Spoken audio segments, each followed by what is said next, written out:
Hola, buenos días, bienvenidos a nuestro tercer podcast de la Asociación Creciendo con Diabetes. Hoy, pues, en este episodio, que es el tercero, lo hemos llamado La diabetes desde los ojos del profesional. Tenemos invitados muy especiales y yo los dejo con Ana María. Pues hoy hablaremos sobre un tema que es muy importante y real para nuestras familias y queremos abrir una conversación que realmente consideramos esencial. Y vamos a iniciar con esta conversación de cómo mejorar la vida de las personas que viven con diabetes y el compromiso del cuidado desde pues todas las facetas, lo físico y lo emocional.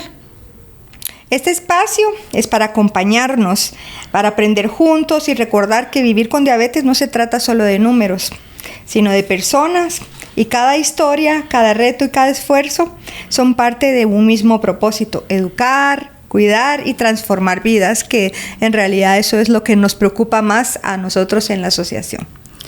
Y ya saben nuestro lema, que es más educación, menos complicaciones, y realmente no solo es un lema vacío, son palabras que encierran muchísimo y de mucha importancia. Y pues hoy tenemos el gusto de tener a alguien que considero mi amigo y alguien muy especial para la asociación. Es el doctor Guillermo Ortega. Es médico, cirujano con una trayectoria muy amplia, muy humano y muy inteligente. Y realmente es un honor para nosotros que nos acompañe. Él tiene una comprensión profunda del tema de diabetes, pero en general de muchísimos temas. Él es internista y también es psiquiatra. Y realmente pues es un placer tenerlo hoy aquí para que platique con nosotros de estas dimensiones que les decía, de realmente del cuerpo y de la mente. Gracias, Ana María, por la invitación. Gracias, Janine. Pues sí, yo también las considero mis amigas. Más de vale, ¿verdad? Porque ¿quién nos va a soportar? Y gracias por la invitación, de veras. Gracias no solo por la invitación a este podcast, sino por participar con ustedes, porque lo que hacen realmente transforma vidas y lo ve uno más rápido.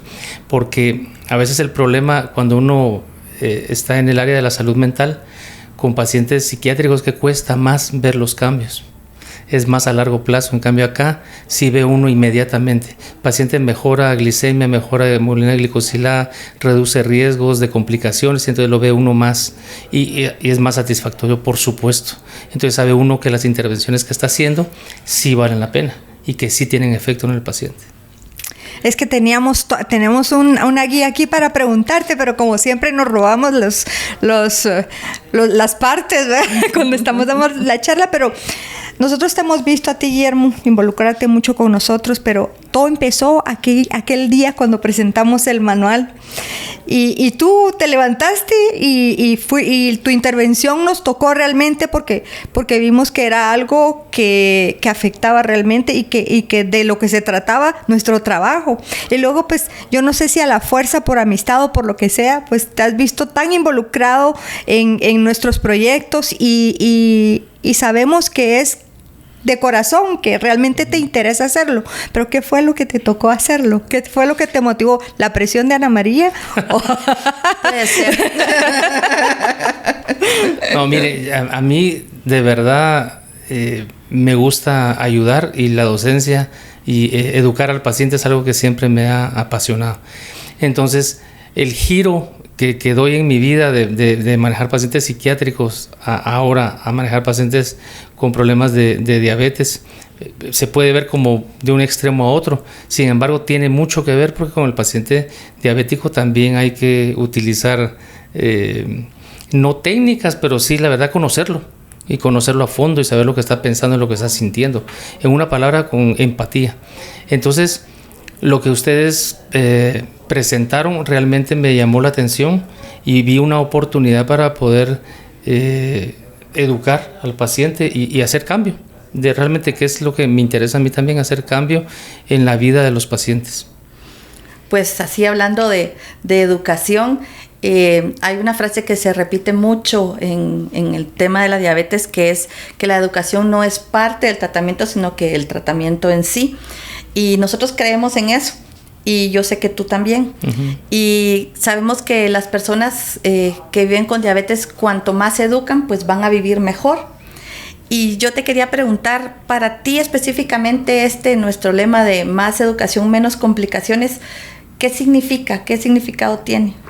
Pues significa muchísimo, significa una mejor vida para el paciente, significa tener menos complicaciones a largo plazo, si son padres de familia significa que van a pasar más tiempo y de calidad con sus hijos, si son hijos van a compartir mucho más con sus papás, es decir, tiene que ver todo.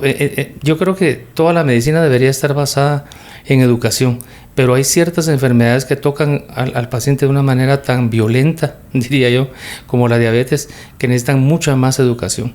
Yo tengo la oportunidad de trabajar en el Rodolfo Robles y yo veo mucho paciente diabético hipertenso y ahí me doy cuenta que hay necesidad de educar al paciente, es decir, no es solo darle su medicamento y que se vaya, sino hay necesidad realmente que el paciente entienda, que se empodere, que sepa qué le estamos dando, que sepa cómo actúa el medicamento, tal vez que no sea un científico, pero sí que sepa cómo actúa, porque entre más sabe el paciente, más puede aportar a su tratamiento, porque en esta situación no se trata solo de lo que yo diga, como que soy el alto mando o el Dios que va a mandar qué hacer, sino se trata de que el paciente también se involucre para poder hacer cambios. A mí de nada me sirve decirle al paciente que coma ciertas cosas que no van a estar a su alcance, porque no lo va a hacer.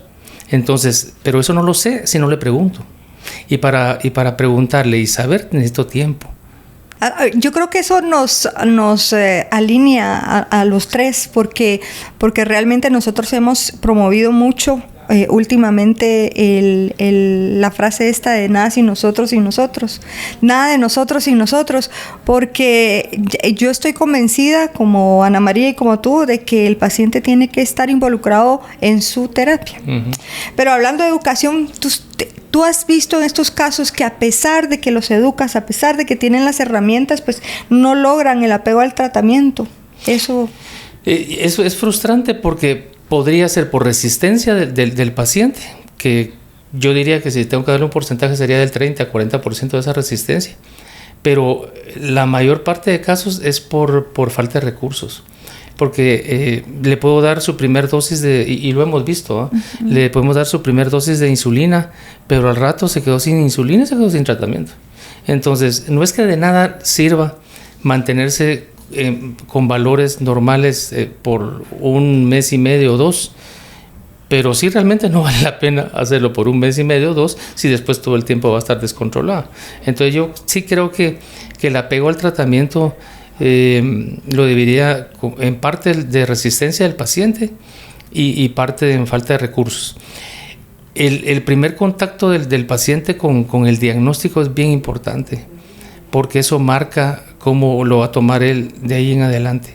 Y es importante que el paciente sepa que no es un diagnóstico de muerte, que afortunadamente ahora contamos con tantos y buenos medicamentos que podemos alargarle la vida y que, por decirlo de alguna manera, va a morir de otra cosa, menos de complicaciones de diabetes, no como hace 30 años que no teníamos opciones. Entonces yo creo que ese primer acercamiento del paciente, ese primer enfrentarse al diagnóstico es importantísimo para que él sepa que hay opciones. Hay opciones y que él puede mejorar y puede hacer su vida normal con su familia. Entonces sí, creo que eso es importante en la primera parte donde uno diagnostica al paciente, cuando el paciente debuta. Sí, pues nosotros, como dice Yanina, hemos trabajado para eso y muchas veces cuando damos las pláticas de educación, yo siempre les digo a los papás cuando son niños, yo les digo, quien más va a saber de diabetes de su hijo es usted. Se aplica exactamente igual para el adulto, eso es lo que buscamos. Entonces, cuando tú das tus conferencias en los talleres y en las jornadas y les decís, el tratamiento de la diabetes es usted, y la gente se queda así como, ¿pero qué me está diciendo el doctor? O sea, ¿cómo que el tratamiento soy yo? El tratamiento son las pastillas o el tratamiento... Pero esa frase a mí me impacta mucho y yo creo que a mucha gente también, porque realmente el tratamiento está en cada uno, en cómo lo lleva, en cómo lo toma, en cómo se medica, pero pero es un conjunto de cosas o factores que van a dar realmente el apego al tratamiento, pero tienen que salir de adentro de la persona. No puede ser algo inducido, o sea, uno trata de hacer la inducción, pero tiene que venir ese sentimiento de adentro. Y ¿podrías decirnos cómo eso cambia la relación de médico-paciente? Porque es muy diferente un paciente, claro, que tiene esto y lo hace vida, de un paciente, como hemos dicho, aquí el problema fundamental, pues hay muchos problemas, pero uno de ellos, del apego al tratamiento, es que la gente se niega, se resiste.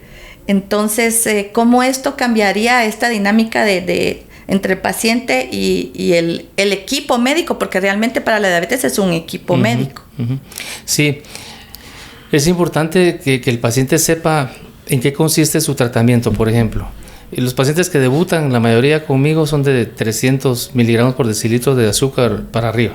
Son pacientes que, en teoría, como dicen los libros, debería mandarlo yo al hospital a un tratamiento de cetoacidosis, ¿verdad? Porque no se maneja ambulatoriamente. ¿Cuántos de esos pacientes van?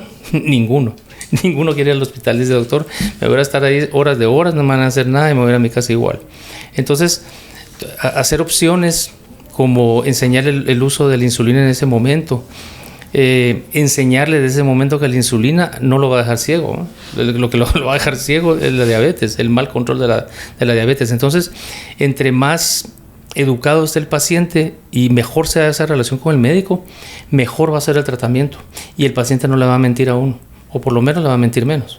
Porque los pacientes le mienten a uno. Los pacientes llegan y uno los pincha y están en 200 y pico. Dicen, no, es que la semana pasada tenía 100. Y acabo de comer, doctor. Sí, es mentira, ¿verdad? Mentira. Y luego, nuestro aliado número uno a ustedes, que es la hemoglobina glicosilada, que decimos que el paciente nos miente, pero la hemoglobina glicosilada no nos miente. Entonces vemos que la hemoglobina está hasta arriba y ellos con una glicemia de 80, ¿va? Se llevan 14 horas de ayuno y se tomaron no sé cuántos jugos verdes y un montón de cosas. Entre más educado es el paciente, mejor conexión hace con uno de médico y más sincero es. Entonces hasta le puede decir a uno, mira doctor, yo ya no tengo pastillas, no puedo comprar esas pastillas, las compré un mes, las compré 2 meses, pero el tercero ya no puedo. Entonces busquemos opciones. Y de eso se trataba, de que se siente el paciente con uno, hacer opciones. Yo ya no, porque uno se deja guiar mucho, valga la redundancia, por las guías americanas, y ya no uso sulfonilureas, pero lamentablemente el paciente en este país tiene que usar sulfonilureas porque no hay opción a otros medicamentos. Los demás medicamentos están fuera del alcance de ellos. Entonces, educarlos en eso. Educarlos a qué hora tomarse el medicamento, porque eso sí hacen hipoglicemias. Entonces necesitan comer, ¿verdad? Entonces, entre más cercano esté uno con el paciente, mucho mejor. Idealmente, si uno pudiera darles el contacto, pero es que también complicado que llaman en la madrugada preguntando cosas que realmente no son emergencias, pues no van al caso. Y si uno le diera su número a todo mundo... Bueno, pero él casi lo hace, él casi que lo hace, así es que no... Le pasa lo de nosotras, entonces. Sí, algo así. No, mira, soy muy débil. Nosotras no somos doctoras, pero sí, yo sí he pasado noches enteras hablando con el paciente o con las mamás realmente, porque bueno, nosotros es otro rollo, no somos los médicos, sino que el apoyo emocional para las mamás. Y tú has visto que somos muy dulces a veces para tratar a las mamás, pero es que a veces necesitan ellas el freno y decir, bueno, ¿qué se hace? ¿Cómo se hace? ¿Verdad? Y aquí viene al tema la familia. ¿Cómo crees tú que influye la familia en esto? Y cómo es que también la familia puede influenciar en el apego al tratamiento. Fíjate que en eso estaba pensando precisamente ahorita con lo de la familia, porque al paciente adulto le gusta entrar solo a la consulta. ¿Y saben por qué le gusta entrar solo? Porque ellos pueden mentir y decir y todo, pero cuando entra la mujer o cuando son más pequeños y entran los papás, eso sí dicen todo. Dicen, no, eso no es cierto, no te la estás tomando como es, o yo miro que haces tal cosa, comes tu panito, o te comes exactamente. Entonces es bien importante involucrar a la familia, porque la familia, si lo usamos bien, son nuestros aliados para poder hacer que el paciente lleve mejor su tratamiento. Sí, la verdad es que definitivamente, bueno, para nosotras que hemos trabajado más en diabetes tipo 1 y que más hablamos con las familias, sí es bien importante que todos estén involucrados. Yo siempre fui del lema de que mi hijo tiene diabetes, toda la familia tiene diabetes, porque pues ese fue el lema en nuestra familia y nos funcionó bastante bien. Pero ves ahí que, digamos, la persona que tiene diabetes tiene que comer diferente que todos los demás, y eso también les afecta en el apego al tratamiento, ¿verdad? Yo creo que de parte de todos los que estamos alrededor y los que estamos educando y tratando de que el paciente tenga mayor apego, debemos también educar a la familia, y eso es parte de nuestra dura labor como peleadores de la diabetes. Sí. Porque, ¿qué te digo? No somos profesionales, pero sí estamos, o sea, nuestro objetivo es la vida y calidad de las personas con diabetes. ¿Y saben cuándo hace uno más conciencia de que el paciente debe ser educado? Y la familia también. Porque yo creía que sabía bastante de diabetes por lo que había aprendido en la universidad o por lo que hice en la especialidad. No saben nada ustedes, hasta que no se involucra uno y con los avances se da cuenta uno que la diabetes inflama todo el cuerpo, desde arriba, desde el pelo hasta las uñas de los pies, todo es inflamado. No es solo que sube el azúcar, pues, sino que está inflamado todo. Entonces, cuando uno entiende eso, dice uno, si el paciente merece el mejor tratamiento, merece mantenerse con niveles normales, merece tener el menor riesgo de complicaciones, porque esta es una enfermedad jodida, pues. Perdón por la expresión, pero es una enfermedad jodida.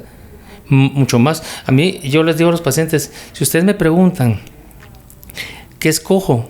Si me ponen entre hipertensión y diabetes, 1000 veces hipertensión. Aún con el riesgo de nefropatía hipertensiva que puede dar un acero, tiene más riesgo con la diabetes de hacer muchas complicaciones. Más complicaciones. Muchas más complicaciones. Entonces es importante, entre más controlado esté uno, ir retrasando ese proceso que se daría mucho más rápido si estoy descontrolado. ¿Y qué hacer con aquellos pacientes que más pasa en adultos? Uh-huh. Yo lo he visto más en adultos que no se apegan al tratamiento porque, si ya de algo me voy a morir. ¿Cómo hacerlos entender que no es que se vaya a morir, sino que vaya a tener una vida de calidad? ¿Cómo hacerlos entrar en ese? Ese paciente hay que decirle la verdad, que se va a ir muriendo, pero por partes, ¿verdad? Entonces primero se va a quedar ciego. Entonces, ¿qué responsabilidad para su mujer o para sus hijos o para quien sea andarlo llevando? Porque esa va a ser mucha más responsabilidad. Si le falla el riñón, hacer cola en una ERCA a las 3 de la mañana y pedirle a Todopoderoso que haya máquina ese día para poder dializar, y pedirle después de que haya máquina salir caminando o en silla de ruedas. Y tener el dinero para los medicamentos, porque también, y no salir en ataúd. Es decir, plantear lo que es, porque eso es lo que es la diabetes no controlada, eso es lo que es. Y es que nosotros pensamos, por ejemplo, muchas veces que en esto de las complicaciones el problema fundamental, y lo hemos visto ahora que hemos ido a las jornadas y todo, es la desinformación, porque se habla mucho de diabetes, pero se sabe muy poco. Entonces, eso, la gente dice, bueno, si de algo me voy a morir de diabetes, pero tal vez no ha habido un alma piadosa que venga y le diga, mire, lo que va a pasar, lo que está pasando, no es lo que le va a pasar. Lo que le está pasando es esto y esto y esto, y va a continuar de esa forma.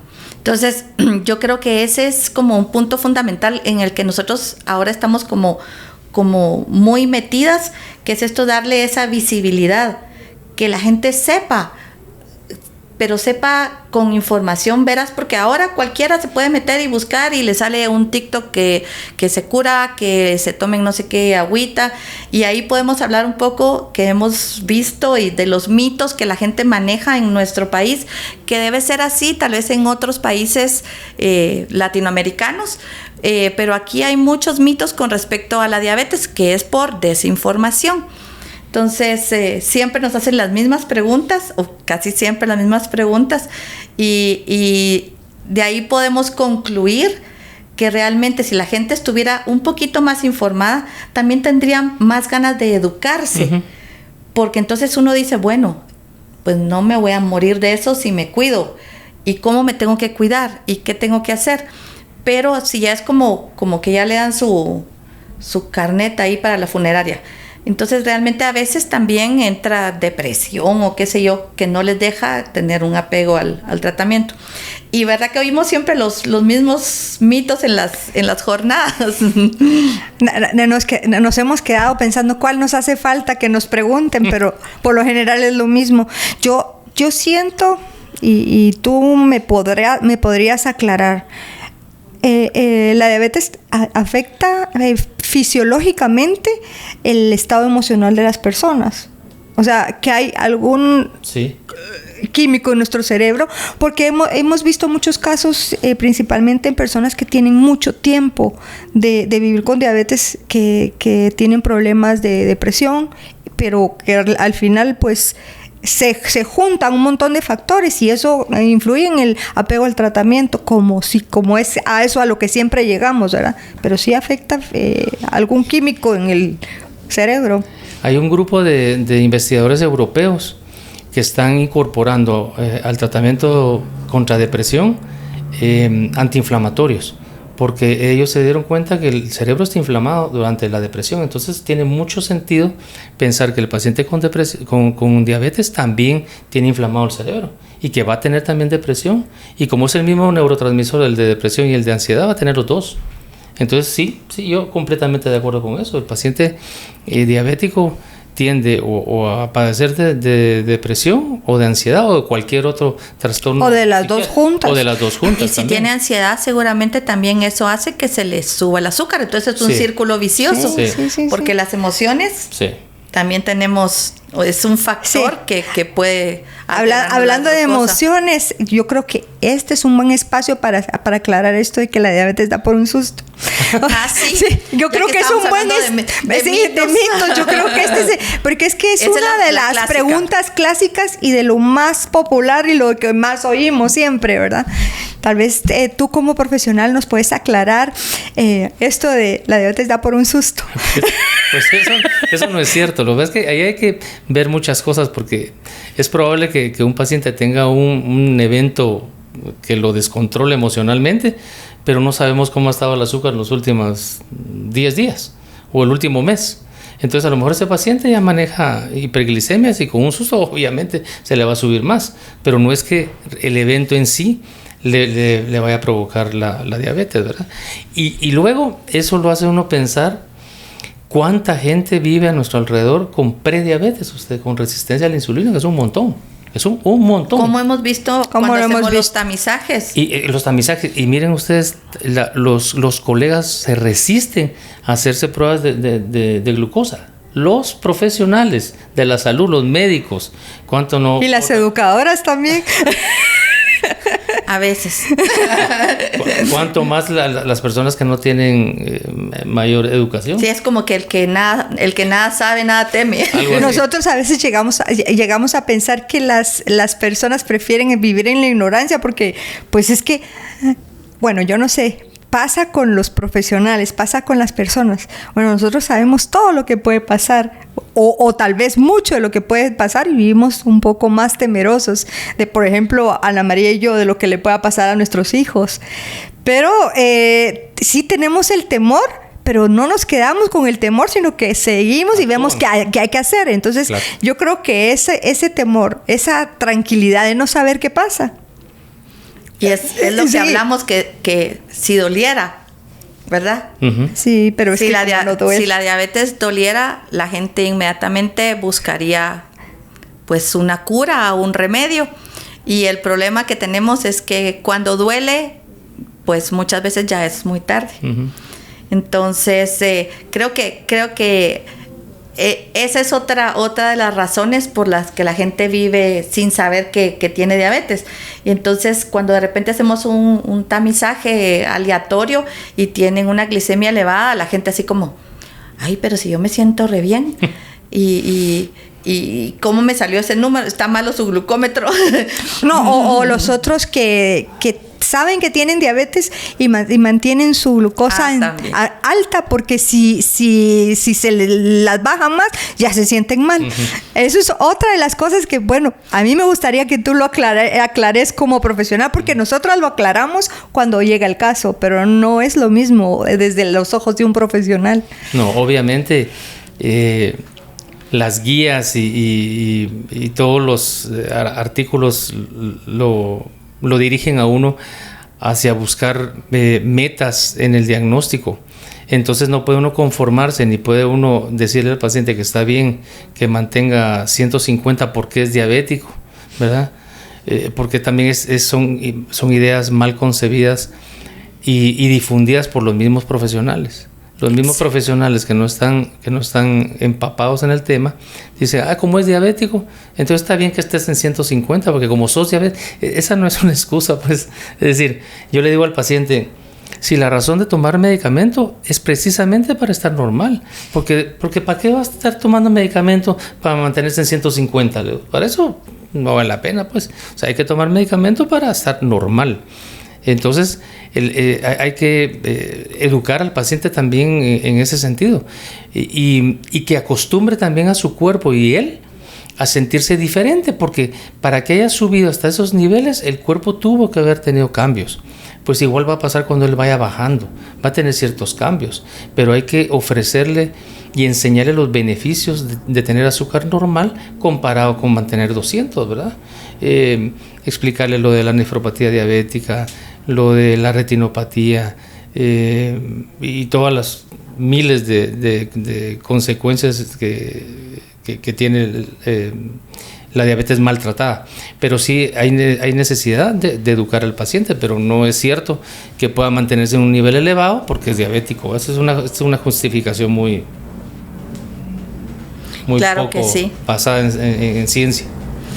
Y pues ya vamos llegando casi al final de esta tan armoniosa y tan entretenida y a mí de verdad no me queda duda que realmente Guillermo es la persona indicada para estar con nosotras. Sí. La verdad es que el universo se alinea cuando estamos con Guillermo, porque sentimos y pensamos lo mismo, y no es lo mismo que lo diga la mamá de Mateo, la mamá de Alejandro, a que lo digas tú con tu experiencia, y la verdad, yo le doy gracias a Dios porque llegaste a nosotros, y gracias a ti porque nos sigues soportando en nuestro caminar loco. Nos aguanta nuestras locuras y nos hace ganas, y de verdad muchísimas gracias, Guillermo. Dispuestos a seguirlas apoyando, porque si la locura es querer cambiar la vida de la gente, volvámonos locos todos. Pues sí. Unas ya somos. Bueno, el papá de Ana María dice que somos aguerridas, sí, no locas. No locas. Entonces, para nosotros de verdad es un honor. Es una gran dicha poder contar contigo y el apoyo incondicional para nuestros proyectos en beneficio de la población con diabetes. Gracias, igual también. Para mí es un placer y un honor trabajar con ustedes. Sé cuáles son los objetivos, sé lo duro que trabajan, y entonces así da gusto realmente compartir uno su tiempo y su experiencia, porque sabe uno hacia dónde va, que vamos los tres al mismo lugar, no sí. Va uno para un lado y otro para el otro. Sí. Entonces eso es algo importantísimo también para mí, poder colaborar, contribuir en una noble labor que ustedes hacen. La cara de felicidad se nos nota, ¿verdad? De satisfacción y de alegría, porque es difícil encontrar personas que sueñen como sueña uno, y nosotros lo encontramos. Muchas gracias, Guillermo. Y bueno, muchas gracias a todos pues por esta parte que compartimos con Guillermo, y ya saben que estamos en ese camino. Gracias. Gracias, Guillermo.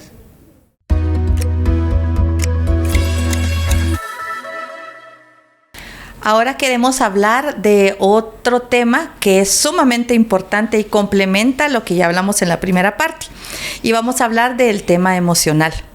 Nos acompaña y tenemos el honor de tener aquí a la licenciada Andrea Herrera de Furlan, que es psicóloga clínica con una gran vocación de servicio. Ella posee un diplomado en terapia cognitiva conductual y es terapeuta neurosensorial, con una amplia experiencia en salud mental y procesos de cambio.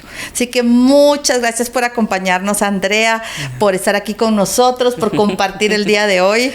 No, pues muchas gracias a ustedes por permitirme estar acá y poder compartir un poquito de la experiencia. De nuevo, aquí el inicio es de agradecimientos, pero más que todo, pues contarte que para nosotros este podcast significa, como todos los demás, pero este significa algo muy importante, porque en este podcast se unen lo científico con lo emocional, y eso es a lo que queremos llegar. Estar enfermo o tener una enfermedad crónica involucra muchísimas aristas, pero principalmente la parte emocional. Y entonces, ahora que tú nos acompañes, pues queremos aprovechar a que tú nos aclares ciertas cosas, y que pueda las personas que viven con diabetes y sus familias, y todas las personas que vean el podcast, conocer un poco más de qué se trata esto. Entonces, claro, para que tú nos contaras un poco de qué es lo que pasa emocionalmente cuando una persona recibe un diagnóstico de una enfermedad crónica. Claro, pues bueno, mira, desde el momento que recibes un diagnóstico, pues todo tu sistema entra en alerta. O sobrevives o te paralizas, ¿verdad? Entras en pánico, tu cuerpo empieza a manifestarse a través de palpitaciones, oración, algunos se ponen muy agresivos, otros un poco más sentimentales, ¿verdad? Pero es que es en lo que tu cuerpo procesa lo que en tu mente te están diciendo, ¿verdad? Es ahí donde, como todo ser humano, y si nos regresamos un poco al tiempo de los cavernícolas, había un peligro, tú atacabas, o tú huyes, o te hacías el muerto, ¿verdad? Entonces es donde tu cuerpo entra realmente en una alerta, y estás todo el tiempo buscando soluciones, estás pensando, ¿por qué a mí? ¿Verdad? Hay muchas preguntas existenciales incluso. Sí, realmente nos podemos sentir identificadas con eso. Cada una lo vivimos de forma diferente, pero cuando tuvimos el diagnóstico de nuestros hijos, pasamos por varias de esas que has señalado. Y desde tu experiencia, ¿qué piensas tú que hay detrás de esa falta de apego al tratamiento? Porque muchas veces no es solo que las personas entren en rebeldía, o los niños, adolescentes en rebeldía, sino que también hay cansancio, hay aburrimiento, hay miedo, frustración. Incluso hablábamos en el segmento anterior de depresión, y esa sensación de que tenemos también los cuidadores primarios. No solo estamos hablando del paciente, pero que ya no tenemos ganas de seguir. ¿Cómo se trabaja eso desde adentro, Andrea? Pues bueno, lo que comentas es importante, porque el cuidador primario se cansa, ¿verdad? No solo físicamente, sino emocionalmente, y entra un poco o bastante la culpa, ¿verdad? Entonces, la forma en la que, pues primero debemos atender es educarnos, conocer, porque hay todavía mucho desconocimiento de la enfermedad y cómo acompañarlo. Y sobre todo, el cuidador debe tener esa calma, porque si tú no tienes esa calma, no puedes calmar a la persona que está contigo, ¿sí? Y ese apego y esa conexión no siempre se tiene que dar con mamá, ¿verdad? Sino que puede darse también con papá o con la persona que está contigo en ese momento. Pero siempre tenemos que partir de esa calma a nivel corporal, si no, no logramos tener esa calma a nivel mental. Yo me quedo pensando y digo, ¿en qué momento voy a tener yo calma? Sí, o sea, pienso que lo único que nos puede, que a mí, yo siempre en estos podcasts me pongo a hacer retrospectiva y a pensar en lo que yo sentí, porque no puedo hablar de la experiencia de alguien más, a menos que me lo hayan dicho, pero no es lo mismo lo que yo sentí. Y la verdad es que en el inicio yo no estaba, o sea, siento que ha evolucionado mi malestar, por llamarlo de una forma, pero creo que conforme el tiempo va pasando, yo voy sintiendo más fuerte ese dolor, porque te vas cansado, o sea, porque son 19 años que estamos en esto y eso no se va a quitar nunca. No hay forma de que yo pueda hacer que mejore la vida de mi hijo. Y yo creo que muchas mamás, no sé, Ana María no me dejará mentir, pero muchas mamás sentimos eso. Sí, yo cómo voy a estar en calma si no puedo hacer nada por mi hijo, si lo que estoy haciendo no está mejorando su calidad. Bueno, sí, mejora su calidad de vida, pero sí, es difícil llegar a eso, calma. La calma, o sea, porque yo lo vivo, yo te digo, mi manera de estar calmada es ponerme activa, o sea, aprender, leer, conocer. Y ni así pues logra uno 100% esa calma de que tú hablas. Y tal vez, Andrea, pues como reforzando lo que decía Janina, ¿será que hay como unas mesetas de calma? Y luego, porque como no es plano, ¿verdad? O sea, todo lo emocional, porque sí, algunas veces se encuentra uno, y como bien decía Janina, después del diagnóstico que pasamos por todo ese caos mental, llegó una cierta calma que a mí en mi caso me la dio exactamente igual que a Janina, el aprender, el educarme. Y luego ya vinieron como las otras preguntas y las otras, porque Mateo fue creciendo y era que ¿por qué tengo yo diabetes? Y cuándo se me va a quitar y el cansancio que sí, y muy cansado porque los cuidadores primarios de diabetes tipo 1 en niños, pues hacemos las veces del páncreas, entonces esto es 24/7. Y cuando digo 24/7, pues es literal, o sea, pasamos noches en vela y no una. Todas las noches hay que medirlos para ver cómo están en las madrugadas. Entonces, ese cansancio físico afecta también lo emocional. Entonces, también es como un círculo vicioso porque estás cansado físicamente, pero emocionalmente también estás cansado y no puedes parar. O sea, yo puedo decir que yo he tenido ganas, a veces igual que Mateo, como de bajarme del barco. Sé que no se puede, pero yo creo que se vale también, Andrea. Totalmente, porque recuérdense que pues en todas las familias siempre pues va a haber ciertas dificultades. Claro, trato de empatizar con ustedes y de ponerme de verdad en su lugar. Nunca lo voy a sentir, porque pues no tengo yo esta situación y seguro es la realidad de muchas personas, ¿sí? Sin embargo, tener a un chico o a una chica con diabetes, como ustedes bien dicen, o un niño neurodivergente, ¿sí? Lo estoy poniendo un poco en comparación, quizá no es lo mismo, definitivamente, pero estoy tratando de sentir lo que ustedes sienten y sí es cansado, ¿verdad? Es aquí donde sí hay etapas en las que tú logras llegar a esa calma y para ti la calma es estar en acción y en movimiento. Quizá para Ana María sea escribir, ¿verdad? Pero es aquí donde ustedes se pueden compartir esta carga, es a través de la red de apoyos, ¿verdad? La importancia de las redes de apoyos, en quien confiar, en quien decir, bueno, ya sea tu esposo, tus hijos, tu tía, alguien en el que puedes decir, mira, necesito descansar, dame 1 hora, dame 15, 20 minutos y quizás no vas a hacer nada, ¿verdad? No, estar en calma no es solo no hacer nada, o quizás sea, mira, voy a ir al salón. Mira, se me ocurrió una idea para el libro. Entonces eso también es estar en calma, ¿verdad? Creo que aquí lo importante es ir creando precisamente lo que ustedes están haciendo, esa red de apoyo que no siempre es la familia. No, y resulta que a veces ni la misma familia puede sentirse como, puede ser tu mejor apoyo.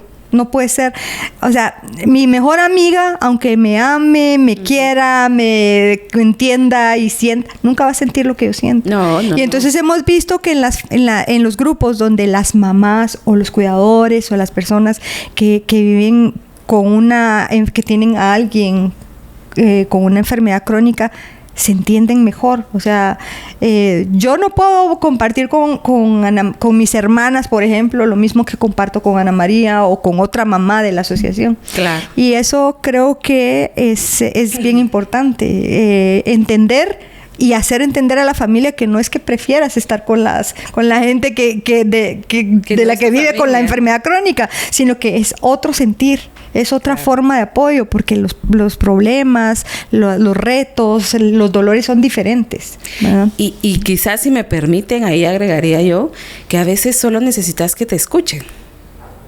Sí. Solo necesitas que te escuchen. Tú ya sabes que con una mirada o un gesto ya estás ahí teniendo ese apoyo, esa calma, ¿verdad? Sí, nos pasa mucho con las mamás, ¿verdad? Cuando llegamos, cuando tenemos el primer acercamiento, que ella sepa que nosotros hemos sentido eso, es algo que no tiene valor como una tarjeta de Mastercard. O sea, eso no tiene valor, y yo creo que eso es lo que nos diferencia de un grupo de apoyo con un psicólogo, con un profesional, que es necesario también, pero el acercamiento de un par, eso es bien valioso. Claro, porque te contamos que nosotros lo que hacemos es que nos llaman de los hospitales y para que vayamos cuando hay un diagnóstico de un niño, y vamos y acompañamos al niño, pero principalmente al cuidador primario. Y es eso, a veces, como tú bien decías, a veces solo es escucharlo. O sea, yo llego, Janina llega, nos sentamos y solo oímos lo que nos tiene que contar, y que fíjese que estábamos en no sé dónde y que se empezó a sentir mal, y nos cuentan toda la historia, y nosotros nos sentimos identificados y la persona lo siente. Y entonces después es esto que yo le digo, yo la entiendo porque yo viví eso mismo. Yo estuve ahí sentada donde usted está sentada, y la gente siente calma. Claro. Calmas. Sí, solo calma. Escuchas, no juzgas tampoco. Sí, no. Uh-huh. Y ese día, que es como el inicio, porque ya empezamos toda la etapa educativa de la familia, uh-huh. Ese día pues no nos centramos demasiado en las cosas técnicas, sino que es más en lo emocional, y de decirle, mi hijo tiene 13 años, tiene 10 años de vivir con diabetes y es un niño feliz. Y tú que conoces a Mateo puedes decir que es cierto. Totalmente, totalmente. Es un niño lindo, capaz de muchas cosas. Ana María nos ha permitido poder tal vez no apoyar, pero sí acompañarles en este proceso, y todos hemos aprendido, ¿verdad? Yo creo que, bueno, además de todo el aprendizaje que tenemos de la vida, las familias con diabetes, o no solo hablando de familias con diabetes, familias que tienen una persona que tiene una enfermedad crónica en su núcleo, cambiamos totalmente hasta nuestros horarios, cambiamos, porque, bueno, aunque mi hijo ya tiene 28 años, entonces ya debería yo descansar y dormirme de corrido toda la noche, pero yo sigo despertándome a las 3 de la mañana porque mi cuerpo se acostumbró a eso, y ya si no pasa eso, pues esa es la lógica que mi cabeza me da, porque digo yo, si yo me quiero dormir toda la noche y no puedo, siempre despierto y miro la hora, 3 de la mañana. Es la hora siempre, la hora que siempre uno los mide. Es la hora que en que ellos regularmente sus ciclos y todo con la insulina les pasa, o sea, ¿cómo diría usted? Como hay una liberación de hormonas en ese momento, por eso es que hay que medirlos justo ahí, porque es una hora crítica. Sí. Entonces, es como la hora... La hora en cualquier cosa puede pasar. Sí, entonces sí, como que uno se vuelve ese reloj, y aunque tu hijo no esté al lado tuyo, tú como mamá sigues ligada.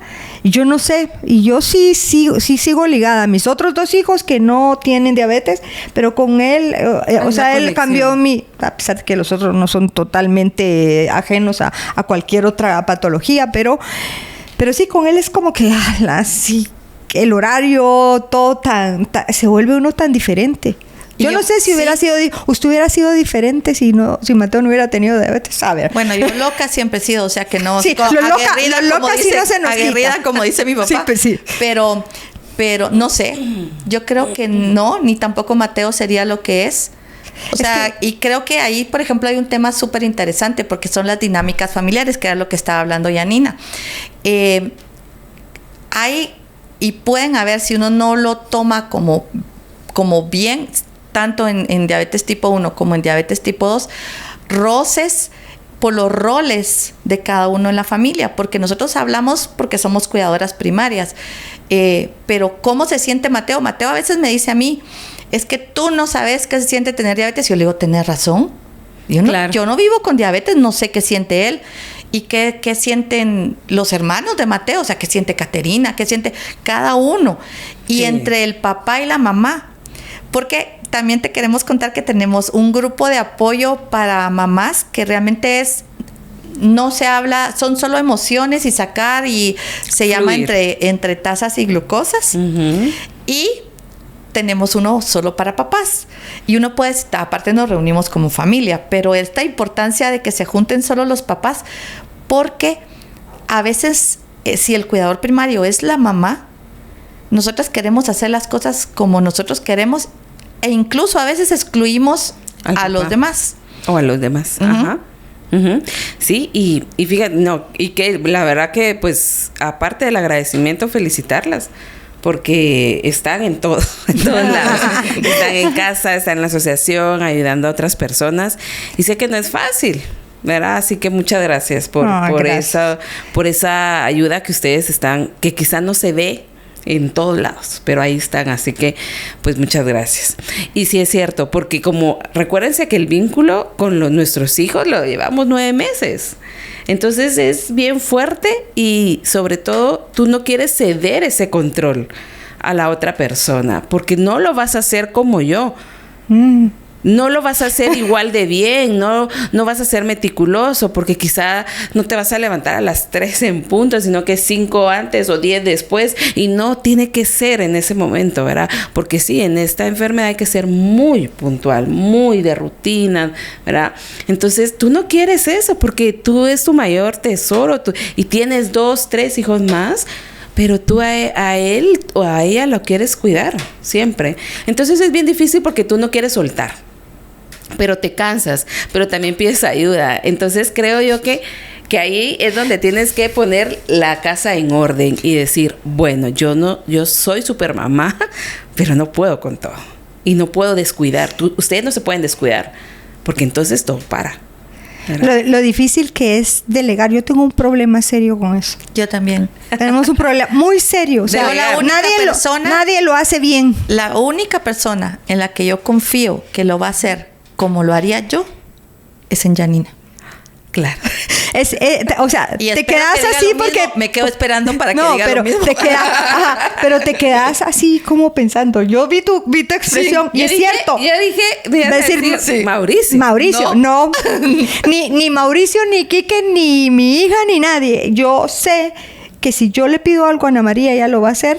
O sea, no, llueve, truene o relampaguee, ¿verdad? Ella lo va a hacer. Si yo digo, entonces, lo voy a hacer, lo hago. Y lo hago como debe hacerse. Como nosotros pensamos que debe hacerse. Habrán otras formas. Sí. Claro.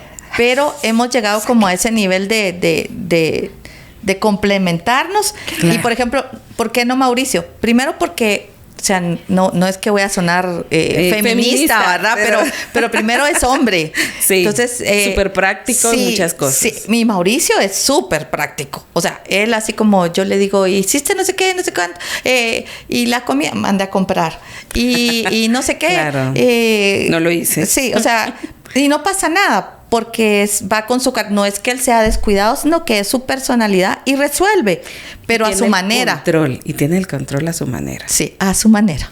Es que cada uno se maneja a su manera, y es la manera que no es la manera de uno. Yo no sé, en este universo, ¿cómo podés llegar a encontrarte con una persona que entienda y que sienta como tú sentís? O sea, nosotros... nos llegó ese momento. Hasta te puedo decir que mis hermanas se ponen un poco celosas de la relación que yo tengo con Ana María. Nosotros molestamos porque decimos que somos un matrimonio. Mauricio me dice, ya estás hablando con tu novia, porque hablo más en el día con ella que con nadie más. Pero ella te va a entender. Pero eso, ¿me entiende? Como del corazón de cuidador primario, pero en el trabajo, en lo laboral, que eso también es complicado. Hemos logrado tener esto y eso nos ha servido a nosotros para nuestra calma. Y hemos compartido muchas cosas con respecto a las familias. O sea, Janina va mucho más adelante porque pues tiene muchísimo más tiempo viviendo con diabetes. Y pues en su familia. Y entonces ella me dice, ya va a ver que, por ejemplo, con la adolescencia, que era otra cosa que queríamos tocar aquí, sí. Cómo cambian, cómo quieren su libertad, y ahí tampoco queremos darles completamente el control. Es que es bien difícil soltarlos. Yo creo que lo más difícil soltarlos que cuidarlos. O sea, dejarlos a ellos que ya lo hagan, porque por eso mismo que decíamos, nadie lo hace mejor que nosotros, ni ellos mismos. O sea, ese sentimiento está, y yo no sé si le pasa a todas las mamás, pero a Ana María y yo a mí creo que sí, porque recuérdese que cuando nos juntamos con las mamás, todas dicen lo mismo. Y la adolescencia, que son unos retos interesantes. Bueno, no solo tienen todo el relajo hormonal, sino que además tienen diabetes. Entonces es, ay, Dios bendito. Y o sea, sí es un reto bien fuerte para las familias. Y ahí es donde encontramos más problemas con los muchachos de la asociación, en la adolescencia. Sí, mucho desapego. Claro, sí, comprendo. Sí, la verdad que pues es un adolescente como cualquier otro, pero a eso súmale que tiene ciertas restricciones y que tiene que controlar mucho sus emociones, porque de eso depende su estado también orgánico, ¿verdad? Físico. Entonces, las intervenciones pues tendrán que ser incluso anticipatorias, ¿verdad? Saber qué es lo que va a pasar, si vas, si comes, si consumes, si te desvelas, ¿verdad? Entonces, si tomas, si fumas, si trasnochas, sí, eso que acaba. Correcto, así es. Entonces, todas las etapas son importantes, pero ahorita es donde tú también les estás enseñando qué es lo que sí tiene que hacer y qué es lo que no puede también hacer, y que no siempre vas a estar tú, ¿verdad? En una fiesta. Sobre todo que los riesgos van a tener los mismos riesgos, la misma presión de grupo que otro adolescente, pero ellos especialmente encima de todo tienen que considerar que tienen diabetes y que hay otras cosas que deben hacer. El otro día hablábamos de cuántas decisiones tienen que tomar las personas que viven con diabetes, al menos las que viven con diabetes tipo 1 en un día. Y la verdad es que yo digo, con razón nos cansamos, pues. Claro, porque tu cuerpo está todo el tiempo en alerta, o sea, no descansas, ¿verdad? Y bueno, hablando de las personas con diabetes tipo 1 y las personas con diabetes tipo 2, a las que no tienen, o sea, que no importa si me dejo de tomar la pastilla porque ni lo voy a sentir. Y que les viene el diagnóstico siendo ya adultos, que es un cambio. Y ya tenés tus creencias, tus patrones de vida. Y tus rutinas. Y qué difícil realmente poder decir, bueno, para vivir mejor tengo que hacer cambios que empiezan de adentro para afuera. Y ahí es muy importante también la red de apoyo. Y muchas veces vemos que los pacientes tipo 2 no tienen por ningún lugar una red de apoyo, porque la gente, en su afán de ayudarlos, lo que hace es señalarlos, ya te vas a comer ese pastel, y no que no podían no sé cuánto. Los estigmas. No, juzgamos, pero realmente es bien difícil tener ese autocontrol. Si nosotros que no tenemos diabetes nos cuesta controlarnos, imagínate a tu hijo adolescente. Y es más fácil ver lo que otros pueden o no pueden hacer que lo que nosotros podemos hacer por los demás. Correcto, así es. Pues mira, de todo lo que hemos hablado, de la importancia hablamos con Guillermo de lo físico, ahora hablamos de lo emocional, pero que no podemos separar una cosa de otra. No, totalmente. Entonces estamos tan agradecidos que hayas tomado la invitación para acompañarnos. Esto es muy importante para nosotros y para nuestra comunidad. Queremos darle esa visibilidad y que la gente sepa que también está bien no estar bien. Totalmente. Y que se puede estar mejor. Así es. Y lo importante de saber reconocer y saber que que el dolor existe, o sea, que sí, es un dolor, pero que también hay maneras de poderlo llevar. Y bueno, nosotros escogimos no tener descanso físico, pero nuestro descanso es este trabajo que nos llena tanto, porque encontramos que las necesidades que hay que cubrir, y encontramos personas como tú que nos apoyan para poder apoyar a la comunidad que vive con diabetes. No, pues muchas gracias, ¿verdad? La verdad que pues todos los días tienes siempre algo que hacer, y algo que yo siempre les digo a todos, ¿verdad? Es nunca tienes que perder la ilusión en la vida. No importa lo que hagas, si tú eres psicólogo, no importa, la ilusión en la vida, y tú tienes que tener eso presente, que a donde vayas algo vas a aportar y algo te llevas, ¿verdad? Entonces ahí sí que poco a poco ustedes han empezado desde cero, y ahí lo van logrando, y van a lograr muchas más cosas, ¿verdad? Entonces la verdad que la escucha se permite días donde no quiero hacer nada, se vale sentir y decir hoy estoy mal. Validar, ¿verdad? Validar totalmente, porque no lo que hemos venido hablando, o sea, todas las emociones son válidas.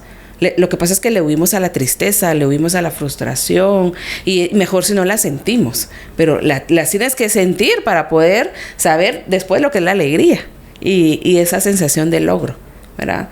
Entonces sí, tienes que ir todo el tiempo cuidando tu salud física y también tu salud emocional. Ay, muchas gracias por acompañarnos, de verdad. Te agradezco desde lo profundo de mi corazón. Gracias, porque la verdad es que eso nos motiva más, porque encontramos personas que también como nosotras creen en lo que nosotros creemos. Y bueno, agradecerte a ti, agradecer a quien nos escucha, y siempre es agradable pues tener estos temas. Los dejo, Ana María, pues es la encargada de hacer la invitación para el siguiente podcast. Pues espero que hayan aprendido mucho de y pues nos despedimos siempre con la misma frase, que es con cada aprendizaje sembramos salud, y con cada cuidado cosechamos vida. Más educación, menos complicaciones. Hasta la próxima. Hasta la próxima.